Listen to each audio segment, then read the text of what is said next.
عام جو آپ کا انٹرپرینور ہے, جو آپ کا وائٹ کالر بندہ ہے, جو آپ کا کوئی مینیجر ہے, کوئی ٹیچر ہے, ٹھیک, بیسیکلی آپ کا اگر لوکل انڈسٹری آپ کی بڑھتی ہے اور جو مڈل کلاس اور لوور مڈل کلاس کے لوگ ہیں اگر وہ بہتر ہوتے ہیں, this is basically a move to improve their condition. آپ کی انویسٹمنٹ کو بہتر کرنے کی کوشش کی گئی ہے. اسد عمر صاحب از آن ریکارڈ, انہوں نے یہ بات کی ہے آن مور دین ون اوکیزنس کہ ہماری ایکسپورٹس پچھلے 5.5 مہینوں میں 5 مہینوں میں بڑھی ہیں. ٹھیک ہے, میں کل میرے خیال میں کل سینٹ میں باقاعدہ ایک سوال کے جواب میں نے فیکٹس اینڈ فگرز وہاں پہ پوری ایک اسپیچ میں نے وہ کر دی, سارا فیکٹس میں نے سارے ادھر دے دیے. بڑے افسوس کی بات ہے 2013 جب مسلم لیگ نواز نے حکومت سٹارٹ کی اور 18 میں جب انہوں نے ختم ہوئی ان کی, آپ کی جو میجر جو آپ کے وہ کنٹریز جن سے آپ کا ایک بزنس کا ایک مضبوط رشتہ اور تعلق ہے, نمبر 1 اس میں چائنا ہے. سر مجھے ایک بریک لینی ہے, اگر مختصراً آپ جلدی سے بتا سکیں. بس میں آپ کو یہ عرض کرنا چاہتا ہوں کہ جو ٹاپ کے جن کے ساتھ آپ کا بزنس ہے ان سب سے آپ کی پچھلے 5 سال میں ایکسپورٹس آپ کی گری ہیں. 6 ملک ایسے ہیں, 6 ملک ایسے ہیں جن کے ساتھ آپ سال کی 100 ارب سے زیادہ کی آپ کی ایکسپورٹ ہوتی تھی یا ہے, وہ گر گئی. 6 نہیں, 6 میں سے 3 آپ کی گر گئی ہیں. اور ساتھ ساتھ کچھ ممالک ایسے ہیں جو میاں صاحب بہت ڈھنڈورا پیٹتے تھے, خاص کر ٹرکی کے ساتھ آپ کی ایکسپورٹ کم ہوئی ہے, افغانستان کے ساتھ کم ہوئی ہے. صاحب اس کا جواب دے دیں گے بریک کے بعد, لیکن مجھے بریک لینے دیجیے سر. آپ کے 5 سال, آپ کے 5 مہینوں میں وہ بڑے ہیں. میرے خیال میں یہ بہت بڑا ایک آپ کو پازیٹیو. مجھے ایک بریک لینی ہے, بریک کے بعد آئیں گے. تو سانحہ ساہیوال کے معاملے پہ شہباز شریف صاحب نے, لیڈر آف دی اپوزیشن, جو انہوں نے قومی اسمبلی میں کہا کہ وزیر اعظم استعفیٰ دیں اپنی منطق کے ہی مطابق. ایک بریک کے بعد مزید بات ہوگی. اب ذرا کچھ سیاسی گفتگو بھی ہو جائے. سیاسی معاملات پر, معیشت پر تو ہمارے سب سیاستدان کمفرٹیبل نہیں ہوتے.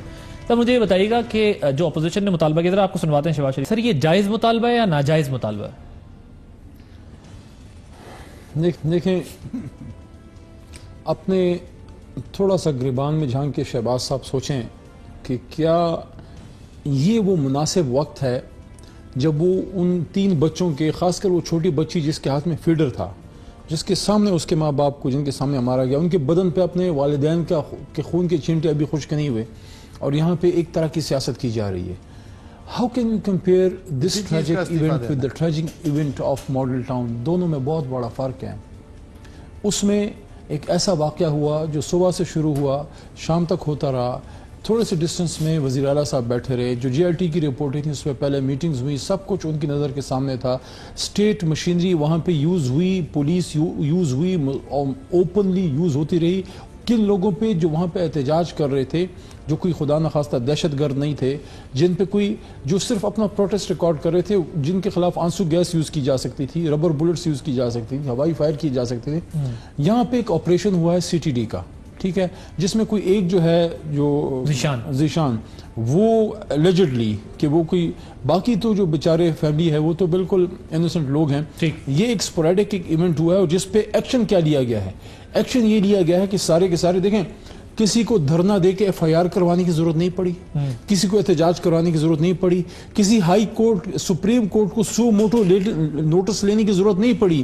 وزیر اعظم پاکستان نے اور وزیر اعلیٰ نے خود سے ہی سارا نوٹس لے کے اور کمٹمنٹ دی ہے on the floor of the house کہ ہم ان کو پکڑیں گے, اور آپ بتائیں, اپوزیشن کو کہا ہے کہ آپ کیا سمجھتے ہیں کون سے وہ ایشوز ہیں یا کون سے وہ سٹیپس ہیں جن کو لے کے قاتلوں تک جایا جا سکتا ہے. آج as of now I am talking with you, آج بھی اسپیکر آفس میں ان کے ساری لیڈرشپ آئی, وہاں پہ بیٹھے ہوئی بات ہوئی کہ آپ بتائیں, انہوں نے کہا کہ JRT کو تھوڑا ایکسٹینڈ کیا جائے. ایک سجیشن یہ آیا, ہم نے ساری باتیں مانی ہیں. ہم نے تو وزیر اعظم نے یہ تک کہا جوڈیشل کمیشن کی اگر اپوزیشن کہتی ہے تو بات کر لیں, آپ لوگوں کی کیبنٹ میں شاید یہ بات ہوئی ہے. ہاں, اب یہاں پہ شہباز صاحب کی یہ باتیں کرنا, میں سمجھتا ہوں تھوڑا سا ویٹ کر لیں, تھوڑا سا ویٹ کر لینا, آپ پھر سیاست کریں. کیوں استعفے مانگ رہے ہیں؟ وہ کہہ رہے ہیں ویٹ کر لیں, ہم نے JIT بنا دی, آپ کو دھرنا نہیں دینا پڑا, کوئی احتجاج نہیں ہوا, بغیر کسی ایسی ایکسرسائز کے 72 گھنٹے میں صورتحال واضح ہو گئی.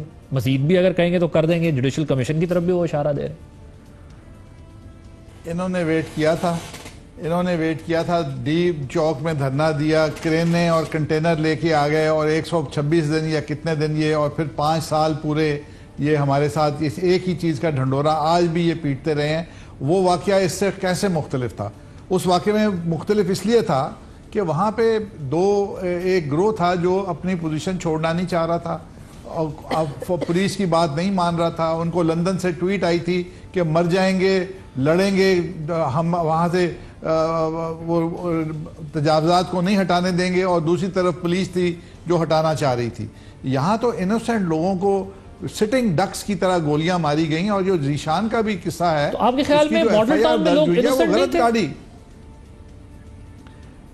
انوسینٹ تھے, لیکن ان کو متحارب گروپ میں بدل دیا تھا طاہر القادری صاحب نے اپنی ٹویٹ کے ذریعے, کہ ہم اسلام کی جنگ بنا دی, اور ان کو کہا کہ کھڑے ہو جاؤ, مقابلہ کرو اور مر جاؤ.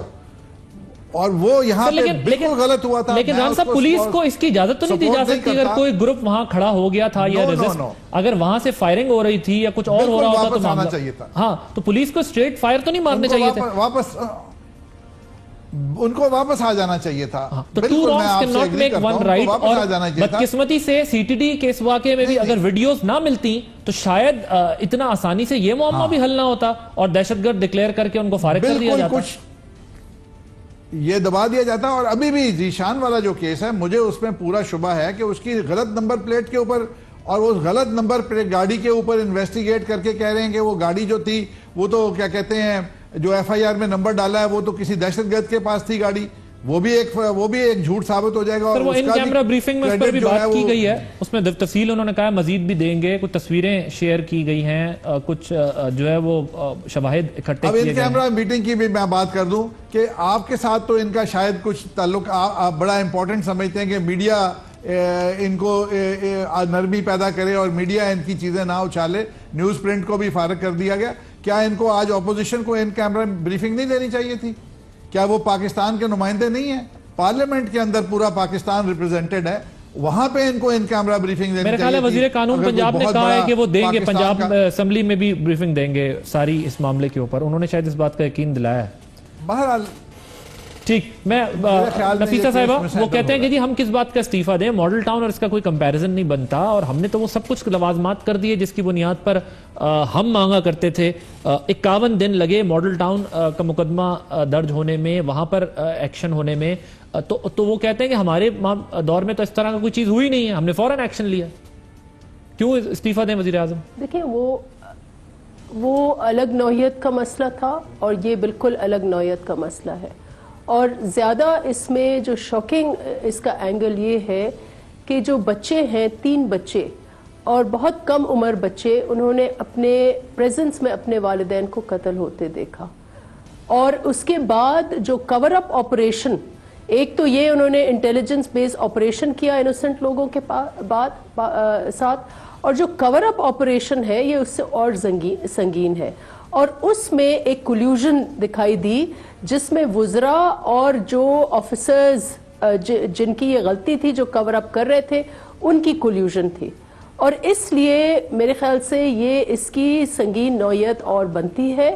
اور پھر کہنا کہ کولیٹرل ڈیمیج ہے, پھر کہنا یہ مطلب عجیب و غریب, ایک دن ایک سٹیٹمنٹ, دوسری دن دوسری, تیسرے دن تیسری, اتنی غیر ذمہ دار, نہ صرف غیر ذمہ دار لیکن ایک کور اپ میں ان کا تو نہ صرف میرے خیال سے استعفیٰ, تو they are partners in crime. اگر آپ کور اپ کر رہے ہیں اور کولیوژن کر رہے ہیں, پارٹنرز اور کرائم کیسے نہیں؟ اگر آپ ڈیفینڈ کر رہے ہیں سم تھنگ دیٹ از انڈیفینسبل, آپ اس کو کیسے ڈیفینڈ کر رہے ہیں؟ ان کے وزراء جو ہے. اور پھر پی ایم ایل این کا جو ڈیمانڈ ہے کہ اگر آپ اس کو اس لیول پر میجر کریں جس لیول پر عمران خان صاحب جو کنٹینر پر چڑھ کر 5 سال بولتے رہے, تو اس لیول پر ان کا استعفیٰ بنتا ہے کیونکہ ہی از دا مین بیہائنڈ بوزدار. تو پیپلز پارٹی کا بھی یہ سٹانس ہے اس معاملے میں. ہماری یہ ڈیمانڈ ہے. دیکھیں ہم یہ کہتے ہیں کہ جو وزراء ہیں جنہوں نے ایک اس پورے سسٹم کو اور اس میں اس کو بلری بنایا, اس کو اور مرکی بنایا, اس کو اور اس میں اور ابہام پیدا کیا اور پھر اور کولیوٹ کیا, ان کا بالکل بنتا ہے. اسپیشلی جو ان کے وزیر قانون ہیں جو کہتے رہے کہ یہ کولیٹرل ڈیمیج ہے, بالکل ان کو استعفیٰ دینا چاہیے. اور جو یہ جے آئی ٹی ہے یہ بھی بظاہر ایک کاک اینڈ بل سٹوری لگتی ہے, ایک اگین ایک کور اپ بنتا ہے. تو یہ پورا جو ایشو ہے اس کو اور ڈیٹیل میں دیکھنے کی ضرورت ہے, اور نہ صرف یہ ٹپ آف دا آئس برگ ہے. کیونکہ اس وقت جو قوانین ہیں، پروٹیکشن آف پاکستان ایکٹ ہو، ملٹری کورٹس ہو، اتنا زیادہ ایکسٹرا لیگیلٹی جو ہے اس کو آلموسٹ ایک امیونٹی دی گئی ہے.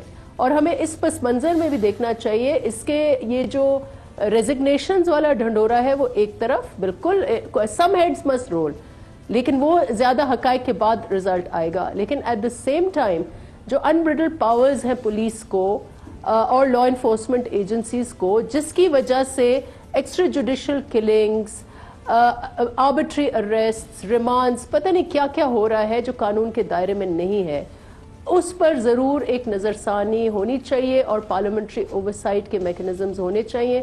کیونکہ بہت اب عوام نے برداشت کر دیا ہے اور کئی ایسے کیسز جو ہے ون آفٹر انادر آئے ہوئے ہیں جہاں پر اس قسم کی ایکسٹرا جوڈیشل کلنگز یا انکاؤنٹرز ہو رہے ہیں. وہ کہتی ہیں جی یہ ریزنز انہوں نے بتائے، ظاہر ہے کہ آپ کی یہاں کانٹرڈکشنز دکھائی دی سٹیٹمنٹس کے اندر. راجہ بشارت صاحب کہہ رہے تھے کہ وہ دہشت گرد تھا ذیشان، اور 100% آپریشن درست قرار دیا انہوں نے. ساتھ ہی انہوں نے جو ہے وہ ظاہر ریلیف، وزیر اعلیٰ نے ریلیف دیا. بیانات کی وجہ سے وہ سمجھتی ہیں کہ ان کی باقاعدہ انوالومنٹ ہے اس سارے مسئلے کو خراب کرنے میں، اس لیے نااہلی کی بنیاد پہ شاید وہ سمجھتی ہیں کہ ان کو استعفے دینے چاہیے. دیکھیں کسی بھی ایونٹ کے دو فیزز ہیں. ایک یہ ہے کہ یہ جو واقعہ ہوا ہے کیا اس میں گورنمنٹ لیول پہ انوالومنٹ ہے. نمبر 2 کہ یہ واقعہ ہو گیا اس کے بعد مینج کس طرح ہوا. دیکھیں گورنمنٹ لیول پہ تو انوالومنٹ ابھی تک جو ہم دیکھ رہے ہیں، جو انیشل جو رپورٹس آئی ہیں اس میں کچھ آفیسرز جو ہیں وہ ان کے خلاف تعدیبی کارروائی کی بھی گئی ہے، گرفتاریاں بھی ساری ہو چکی ہیں. گورنمنٹ لیول پہ تو کوئی ایسی کوئی بات نہیں ہے کہ جس طرح وہ ایک جے آئی ٹی میں آیا تھا. نہیں، تعدیبی کارروائی تو ابھی کوئی میرا خیال ہے شروع نہیں ہوئی. ابھی تو صرف یہ ہوا ہے کہ ان کو حراست میں لے کے ان پر مقدمہ 302 کے تحت قائم کیا گیا ہے. تو ابھی تو ان کو پھانسی نہیں دے سکتے ہیں. نہیں، تعدیبی کارروائی تو دس از تعدیبی کارروائی کہ ان کو گرفتار کیا گیا ہے، ان پہ مقدمات جو ہیں درج کر دیے گئے ہیں. محکمے نے کیا وہ کیا؟ کچھ جو ہیں وہ او ایس ڈیز کر دیے ہیں. میں جو آپ کو آج میرا خیال ہے ہاں یہ ڈیولپمنٹ ہوئی ہے. میں جو آپ کو عرض کر رہا ہوں وہ یہ ہے کہ اگر تو ایسا ہو کہ جس طرح ماڈل ٹاؤن کے اکرنس سے پہلے الیجڈلی ایک میٹنگ ہوئی میاں صاحب کی اور ان کے اور جو لا منسٹر کی اور لوگوں کی جو جے آئی ٹی میں جس کا ذکر تھا، میاں صاحب کی، اگر تو ایسا کچھ ہو کہ باقاعدہ پلان کر کے حکومت نے یہ کیا ہے تاکہ اپنے آپ کو خود ہی خراب کریں، اگر ایسا کچھ ہے، دیکھیں استعفیٰ کس کو دینا چاہیے؟ سوال یہ ہے استعفیٰ ہر اس شخص کو دینا چاہیے جس کا ایسے کسی واقعے میں جس کا ہاتھ ہو، جس نے کوئی کرمنل نیگلیجنس کی ہو. اس بات پہ بالکل آپ آرگیو کر سکتے ہیں کہ واقع ہونے کے بعد اس کو پنجاب گورنمنٹ میں شاید بہتر ڈیل ہونا چاہیے تھا. لیکن آج اگر آپ دیکھیں on the floor of the national assembly وزیر اعظم صاحب بیٹھے ہیں، ساتھ میں شاہ محمود قریشی صاحب جو گفتگو کر رہے ہیں، تو پیچھے آپ کا انٹیریئر منسٹر بیٹھا ہے. جو گفتگو ہو رہی ہے اس میں ہر ممکن یقین دہانی کرائی گئی ہے قوم کو بھی اور اپوزیشن کو بھی. ٹھیک سر، اس حد تک تو یہ بات ٹھیک ہے علی محمد خان صاحب کہ اب جو کچھ کیا ہے یا جو کچھ کرنے کو حکومت تیار ہے وہ بات اپنی جگہ درست ہے کہ جے آئی ٹی کو ایکسٹینڈ کیا جائے، عدل ایک چیز ہے، جوڈیشل کمیشن اپوزیشن کا مطالبہ مان لیا جائے. لیکن اگر آپ وزراء کے بیانات دیکھیں، اگر یہ ویڈیو ایویڈنس نہ ہوتا تو اس سے تو یہ پتہ چلتا ہے کہ ایک محکمے نے ان کو بتایا کہ ہم نے یہ سب کچھ کیا اور انہوں نے آنکھ بند کر کے بیانات دے دیے کہ جی وہاں دہشت گرد تھے، کارروائی کی گئی ہے، 100% ٹھیک ہے، 100% جو ہے وہ اور مظلوم ہے، ظلم بھی ہو گیا 100%. کنفیوژن، کیوس تو تھا. پنجاب گورنمنٹ کے اینڈ سے سٹیٹمنٹس، وزراء کی کانٹرڈکشنز وہ تو بڑی واضح تھیں اگر آپ کے سامنے ویڈیو ایویڈنس نہ ہوتا کہ یہ معاملہ ہوا کس طرح سے. دیکھیں میں نہیں سمجھتا کہ کسی کو بھی کلرز کو ڈیفینڈ کرنے کی ضرورت ہے. جب ملک کا وزیر اعظم یہ بات کر رہا ہے اور جب ملک کا وزیر داخلہ یہ بات کر رہا ہے اور جب ملک کے آپ کے فارن منسٹر یہ بات کر رہے ہیں on the floor of the house کہ ہم we will not let any stone unturned, کہ ہم ان تک نہ پہنچیں. ایک سوال یہ ہے، I expect a better response from a mature political party, mature political workers جس طرح یہ ہیں. کیا یہ جو معیار سیٹ کر رہے ہیں کہ ان چیزوں پہ وزیر اعظم کے لیول پہ آپ استعفیٰ یا وزیر اعلیٰ سے ڈیمانڈ کر رہے ہیں، نقیب کے کیا قاتل جو ہیں اور اس کا ایشو کیا سارٹ آؤٹ ہو گیا کراچی میں؟ کیا ہم اس چیزوں میں پڑھیں کہ ہم ایک دوسرے کی چیزیں یاد دلائیں؟ کیا اتنے سال بعد بھی جب ان کی 3-4 حکومتیں پنجاب اپنا سندھ میں گزر گئی ہیں، آج تک جو ہے کیا یہ اپنا مرتضیٰ بھٹو کے جو قتل تھا اس سے یہ انصاف کر سکے ہیں؟ لیکن یہ کوئی طریقہ نہیں ہے. آپ اگر یہ ایکسپیکٹ کریں، پولیس کی ٹریننگ ہوتی ہے کم از کم 2 سال آپ کی وہاں پہ ٹریننگ ہوتی ہے. اس وقت جو پولیس ہمارے ہاتھ میں ہے ہم اس سے بہترین کام لینے کی کوشش کر رہے ہیں، لیکن مت بھولیں کہ وہی پولیس ہے جو 30-35 سال محنت کر کے شہباز شریف صاحب نے، بڑے میاں صاحب نے اور پیپلز پارٹی کے دور سے گزر کے ہمارے پاس آئی ہے۔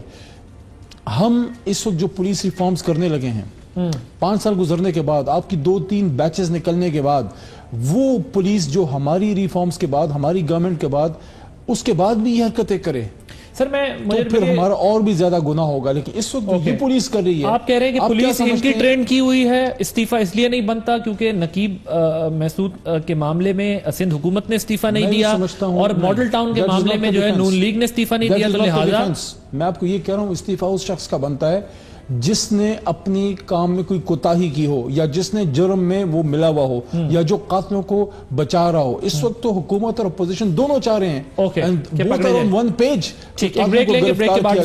کون وہ پاکستانی ہوگا جو قاتلوں کو کرنا چاہیے تھا، بالکل کرنا چاہیے تھا۔ ویلکم بیک رانا صاحب، وہ کہہ رہے ہیں کہ اب اس معاملے پہ سیاست نہیں کرنی چاہیے، اور آپ کی یہ دی ہوئی پولیس ہے، اس کو ظاہر ہے اتنے کم وقت کے اندر تو اس سے آپ یہ بہت کچھ ایکسپیکٹ نہیں کر سکتے، اور یہ بنتا ہی نہیں ہے، یہ معاملہ جو ہے وہ اس لیے نہیں بنتا کہ ہم نے ایکشن کیا ہے، ہم نے جو ہو سکتا تھا، اقدامات ہو سکتے تھے، وہ سب کیے ہیں۔ دیکھیں، ریکارڈ کی درستی کے لیے میں تھوڑا سا عرض کر دوں کہ ایسے ہی حالات تھے جو یہ 5 سال، یہ جتنا عرصہ ہوا ماڈل ٹاؤن کا، انہوں نے ہمیں ایک دن سکھ کے سانس پہ جینے نہیں دیا، یہاں تک کہ پریشر بلڈ کیا کہ چیف منسٹر پہ بھی پرچہ ہوا اور وزیر اعظم پہ بھی پرچہ ہوا۔ ان کا اس قسم کا ان کا وہ نیریٹو تھا اور اس قسم کی یہ بحث کرتے تھے۔ آج ہمیں یہ اخلاقیات کی بات کرتے ہیں، آج ہمیں اور چیزوں کی بات کرتے ہیں۔ مجھے یہ بتائیں کہ یہ وہ لوگ ہیں جو ہمیں کہتے تھے کہ انجن ڈرائیور سے ایکسیڈنٹ ہوتا ہے تو ریلوے منسٹر کو استعفیٰ دینا چاہیے۔ آج سی ٹی ڈی کس کے انڈر ہے؟ C T D ministry of interior کے انڈر نہیں ہے۔ ٹیررزم کو منسٹری آف انٹیریئر ڈیل نہیں کر رہی۔ منسٹر آف انٹیریئر کون ہے؟ منسٹر آف انٹیریئر کو استعفیٰ کیوں نہیں دینا چاہیے؟ وہ ریلوے کا انجن ڈرائیور ہے یا وہ ریلوے منسٹر ہے؟ تو یہ اپنے وقت پہ جب باتیں آتی ہیں تو پھر ساری سافٹ ٹاک اور ساری اخلاقیات وہ ہمارے اوپر آپ انڈیل دیتے ہیں، اور پھر آپ جب اپنا وقت ہوتا ہے آپ کہتے ہیں کہ ایسا نہیں ہوگا۔ میں سمجھتا ہوں کہ پارلیمنٹری اوورسائٹ کے لیے پارلیمنٹری کمیشن بننا چاہیے، کیونکہ دیکھیں جتنی بھی آپ نے یہ جے آئی ٹی بنائی ہے اس میں اگر ایجنسیوں کے بندے ہیں تو ان کا کوئی ناخدا پیچھے بیٹھا ہوگا، اگر پولیس کے آفیسر ہیں تو ان کا آئی جی کوئی پیچھے بیٹھا ہوگا، اگر پارلیمنٹ کے لوگوں کی کمیٹی بنے گی تو یہ وہ لوگ ہیں جو پاکستان کے غریب عوام کے دروازے پہ جا کے دستخط دے کے ووٹ مانگتے ہیں، ان کے ہمدرد ہیں اور پاکستان کے نمائندے ہیں، اور اس میں ان کی اپنی پارٹی کے لوگ بھی ہوں گے، تو کیوں نہیں بناتے پارلیمنٹری کمیشن؟ سر میں اگر آپ کی اجازت میں صرف ایک پوائنٹ پہ جواب لے لوں ان سے، پھر دوبارہ آپ کی طرف آتا ہوں۔ سر یہ جو آئیڈیا دے رہے ہیں، وہ وزیر اعظم نے تو کہا ہے نا کہ اپوزیشن اگر جوڈیشل کمیشن بھی ڈیمانڈ کرے تو بتا دے، تو وہ جو پارلیمنٹری کمیٹی اوور سائٹ کے لیے کہہ رہے ہیں، پیپلز پارٹی کی بھی یہ ڈیمانڈ ہے، تو یہ ڈیمانڈ اس ڈیمانڈ کو انٹرٹین نہیں کرنا چاہیے، ان کو انگیج نہیں کرنا چاہیے اس میں؟ آپ یور ٹیک آن ذرا کوئی کہیے گا، میں ران صاحب کی بات قطع کلامی کر کے آپ تک پہنچاؤں دوبارہ۔ دیکھیں اصل میں opposition head played foul today. How come? میں بتاتا ہوں، کیونکہ ان کی جو لیڈرشپ ہم سے ملی، جو باتیں ہوئیں وہ یہی تھی کہ کوئی بھی طریقہ ڈھونڈا جائے جس سے ان قاتلوں تک جایا جائے۔ ان کی طرف سے سجیشن آئی کہ جو جے آئی ٹی ہے اس میں کچھ ایڈیشن کی جائے، کچھ لوگ ایڈ کیے جائیں تاکہ یہ ایکسٹینڈ ہو جائے۔ جوڈیشل کمیشن کی اس وقت ان کی طرف سے کوئی خاص ڈیمانڈ آئی بھی نہیں تھی، اور جوڈیشل کمیشن کی ڈیمانڈ ہے تو وہ تو خان صاحب نے کہہ دیا کہ وہ بھی کر لیتے ہیں۔ سر یہ انڈرسٹینڈنگ تھی کہ اس پر کوئی بات اس طرح کی بات نہیں کریں گے اور جے آئی ٹی کو ایکسٹینڈ کریں گے بس؟ میں عرض کرتا ہوں، وہاں پہ ڈسکشن یہ ہوئی تھی کہ اس مسئلے کا ایک حل نکالا جائے، لیکن میں یہ سمجھتا ہوں کہ شاید پھر ان کی جو سینئر لیڈرشپ ہے مسلم لیگ نواز کی، شاید انہوں نے سوچا ہوگا کہ یار یہ اچھا موقع ہے، They played a politics. اچھا موقع ہے، بالکل اچھا موقع ہے، عمران خان صاحب بھی آئیں گے تو آئیں نا، کیوں نہ یہ بچوں کی جو والدین ہیں ان کی لاشوں پہ سیاست کی جائے۔ میں سمجھتا ہوں یہ وہ رویہ ہے کہ لوگوں کو پھر سیاست سے گھن آتی ہے کہ وہاں پہ لاشیں پڑی ہوئی ہیں اور ان کو یہاں پہ سیاست کی سوج رہی ہے۔ پارلیمنٹری کمیٹی والی بات ہونا چاہیے نہیں، میں یہ سمجھتا ہوں بالکل نان سیریس ایٹیچیوڈ ہے۔ اب ہمیں سوچنا ہوگا کہ ان کی کسی ڈیمانڈ پہ ہم غور کریں بھی کہ نہیں۔ ہم نے دھوکہ دیا گیا انڈرسٹینڈنگ کے باوجود ہے، ہم نے قاتلوں کو گرفتار کرنا ہے، ہم نے اپوزیشن کو سیٹسفائی اب نہیں کرنا، ہم نے عوام کو سیٹسفائی کرنا ہے، کیونکہ آج ان کا رویہ جو تھا بالکل امیچور تھا۔ ایک طرف لاشیں پڑی ہیں ادھر آپ کا فائنانس بل. آپ کو سمجھ نہیں آ رہی کہ کہاں پہ آپ کو پولیٹیکل پوائنٹ سکورنگ کرنی ہے, کہاں پہ اپنی ذات سے نکل کے قوم کا سوچنا ہے. ران صاحب ذرا کوئکلی بتائیے گا. وہ کہتے ہیں ہمیں دھوکہ دیا, ہم نے تو ان کے ساتھ انڈرسٹینڈنگ یہ تھی کہ اس کا سولوشن تلاش کیا جائے گا, ایکسٹینشن ہوگی جے آئی ٹی کی, یہ بحث کرنے کا موقع نہیں. اگر عوام کے دکھوں کا, ان کی آہوں کا ہم سپورٹ نہیں کریں گے تو پھر یہ دھوکہ ہوتا رہے گا. جب یہ ریون میں آئے تھے یہ کہتے تھے ہم کنٹینرز کو نہیں چھیڑیں گے, ہمیں تھوڑا آگے آنے دو, یہی عمران خان کہتا تھا. پھر وہ کرینے لے کے آئے, ان کے ناخداؤں نے ان کو کرینے دیں, 25-25 ٹن کے کنٹینر اٹھانے والی کرینے لے کے یہ ڈی گراؤنڈ کے جو ڈی چوک کے اندر گھس گئے. یہ دھوکے دینے والے تو یہ لوگ ہیں, آج ہمیں کہتے ہیں دھوکہ دیا.